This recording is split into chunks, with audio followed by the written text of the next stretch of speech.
Hello बच्चों, welcome back to my channel.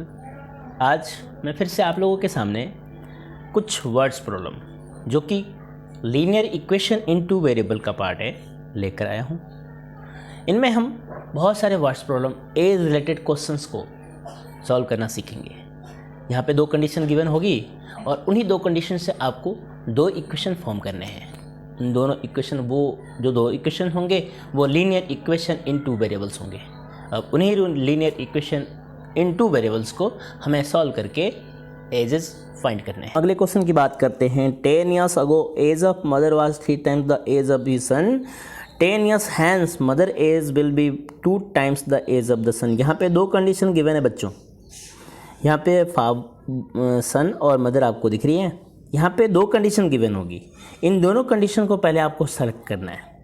Select करने के लिए आपको क्वेश्चन को कम से कम 2 बार पढ़ने हैं। पहले कंडीशन आपको दिख रही है 10 years ago age of mother was 3 times age of son. 10 years ago mother की जो एज है 3 times है, जबकि 10 years hence मदर की जो एज है वो 2 times है सन की एज के। ये सेकेंड कंडीशन। इन दोनों कंडीशन का यूज़ करके हमें दो इक्वेशन फॉर्म करने हैं। चलिए इसका सॉल्यूशन कर लेते हैं। इसके लिए हम मदर की एज को x कंसिडर करेंगे, जबकि सन की एज को हम y कंसिडर कर लेते हैं। तो इसलिए हम लिख सकते हैं let age of mother is x। ये प्रेजेंट एज है बच्चों, यहाँ पे प्रेजेंट एज सन की y है। अब 10 years ago इनकी एज कितनी होगी? 10 years ago मीन्स आपको x में से भी 10 सब्ट्रैक्ट करने पड़ेंगे, जिससे मदर की 10 years ago एज आएगी और सन की 10 years ago यानी कि y में से आपको 10 सब्ट्रैक्ट करने। इस तरह से 10 years ago एज हमें मिल जाएगी। अब क्वेश्चन का जो फर्स्ट पार्ट है, क्वेश्चन के फर्स्ट पार्ट जैसा कि आपने देखा उसमें लिखा हुआ है कि 10 years ago मदर की एज सामने आपको दिख रही है, सन की एज सामने आपको दिख रही है। कंडीशन में गिवन है कि मदर की जो एज है वो सन की एज के 3 times है। मदर की एज के नीचे आपको x - 10 equals to 3 multiplied by son की एज y - 10 है, उसे हमने मेंशन कर लिया। नाउ हम इसे लिख सकते हैं x - 10 इक्वल्स टू 3 का अंदर मल्टीप्लाई कर दीजिए 3y - 30 एंड देन 3y को शिफ्ट कीजिए तो ये हो जाएंगे x - 3y इक्वल्स टू -30 + 10 और ये हो जाएंगे x - 3y इक्वल्स टू -20 और ये बच्चों हो गया आपके इक्वेशन नंबर फर्स्ट। अब हम बात करते हैं दूसरे कंडीशन से।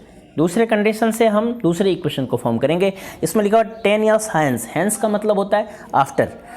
मदर की एज हो जाएगी यानी कि प्लस करना होगा। मदर की एज x + 10, सन की एज हो जाएगी y + 10। Then according to second part of the question, second part में 10 years hence एज की बात हो रही है। मदर की जो एज है वो सन की एज के 2 times है।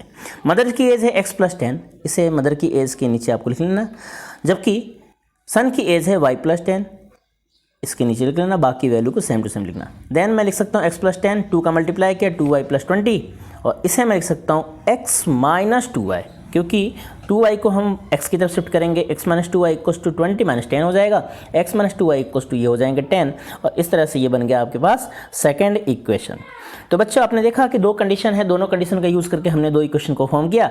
अब हमें इन दोनों इक्वेशन को सॉल्व करना है। इसके लिए मैं एलिमिनेशन मेथड का यूज़ कर रहा हूँ। एलिमिनेशन मेथड, इसके लिए आपको दो इक्वेशन चाहिए, जैसा कि हमें दो इक्वेशन मिल चुका है। पहला इक्वेशन है x - 3y इक्वल्स टू -20, जबकि दूसरा इक्वेशन है x - 2y इक्वल्स टू 10।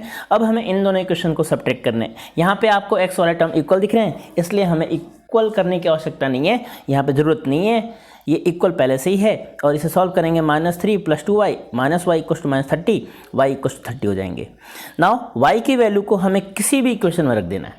हमने यहाँ पे फर्स्ट इक्वेशन में रखा। फर्स्ट इक्वेशन हमारे पास x - 3y equals to -20, x - 3। अब y के जगह पे 30 है, दैट्स वाई y के जगह पे y नहीं लिखना, आपको 30 लिखना है, equals to -20।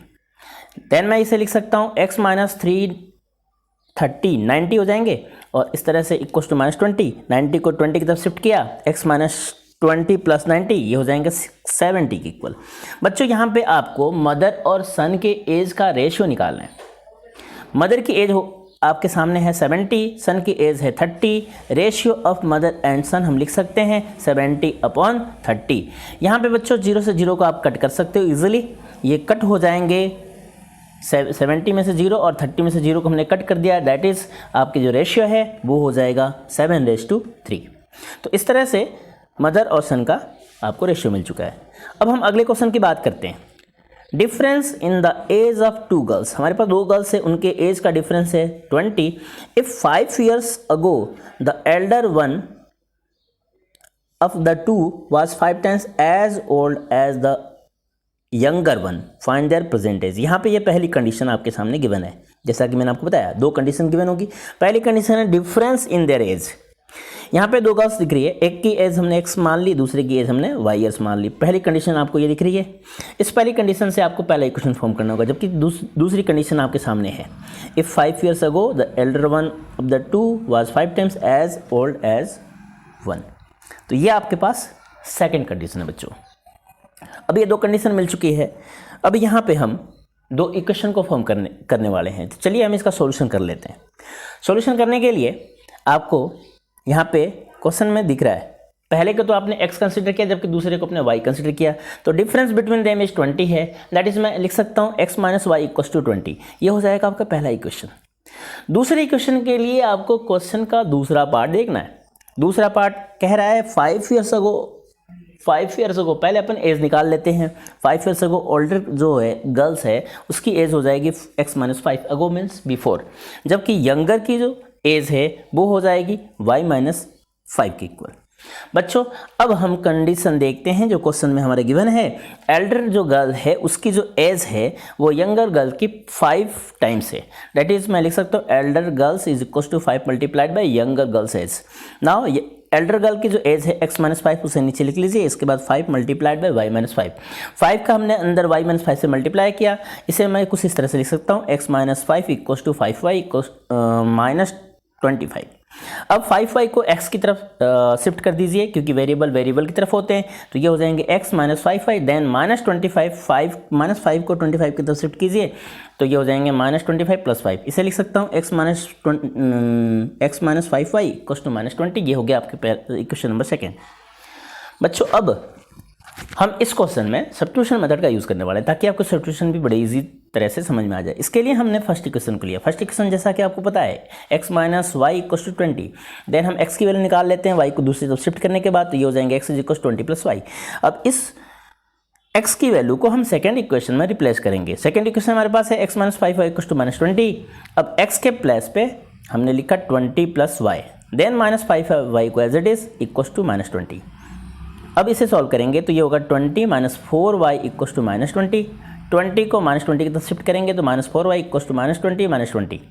Minus 4y equal to हो जाएंगे 40 के इक्वल. तो बच्चों अब y की वैल्यू हो जाएगी 40/4. तो इस तरह से जब इसे कट करेंगे तो y की वैल्यू 10 के इक्वल आ जाएगी. यानी कि यंगर गर्ल की हमें एज मिल चुकी है. अब हम y की वैल्यू 10 को जो इक्वेशन गिवन है x equals to 20 plus y, इसमें y के प्लेस पे 10 रखेंगे. x प्लस 20 प्लस वाई के प्लेस पे 10 रखा तो x की वैल्यू हो जाएगी 30. इसलिए मैं कह सकता हूं कि यंगर गर्ल और ओल्डर गर्ल की हमें एज मिल चुकी है जो आपको सामने दिख रही है.